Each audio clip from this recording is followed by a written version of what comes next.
একই ফ্রেমে কোচ সালাউদ্দিন, মোহাম্মদ আশরাফুলের সঙ্গী নাজমুল হোসেন শান্ত। প্রথম ওয়ানডেতে ২৭ আর দ্বিতীয় ওয়ানডেতে ০ রানে ফেরা এই তারকা একাডেমি মাঠে করেছেন ব্যাটিং অনুশীলন। আর শলা পরামর্শের জন্য ছিলেন ৩ কোচ। ভুল শোধরাতে দীর্ঘদিনের কোচ সোহেল ইসলামের কাছ থেকেও পেয়েছেন তালিম। ব্যাটিংয়ের চরম ব্যর্থতায় পাকিস্তানের কাছে ধরাশায়ীর পর শেষ ওয়ানডের আগে বিশ্রামেই ছিল বাংলাদেশ দল। তবে শনিবার দুপুর ১:৩০টার দিকে মিরপুরে আসেন শান্ত।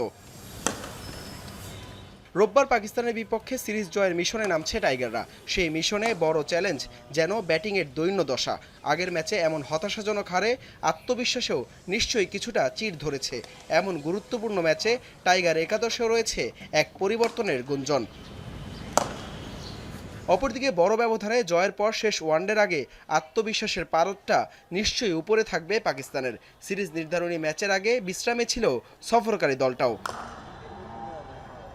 জিতলেও শেষ ম্যাচে অন্তত এক পরিবর্তন নিয়ে মাঠে নামতে হবে সফরকারীদের। কাঁধে চোট পাওয়ায় শেষ ওয়ানডের একাদশে থাকছেন না হুসেন তালাত। দলে জায়গা পাওয়ার সম্ভাবনা আছে অলরাউন্ডার সাদ মাসুদের। সবশেষ ৫টি দ্বিপাক্ষিক সিরিজের ৪টিতে পরাজয়। ওয়ানডেতে বাংলাদেশের শোচনীয় অবস্থাটা স্পষ্টই। দ্বিতীয় ওয়ানডেতে পাকিস্তানের কাছে ভরাডুবির পর কিছুটা চাপে রয়েছে মেহেদী মিরাজের দল। তবে সবশেষ উইন্ডিজের বিপক্ষে এই মাঠেই ১-১ সমতায় থাকার পর সিরিজ জয় থেকে সেই অনুপ্রেরণা নিতেই পারে টাইগাররা।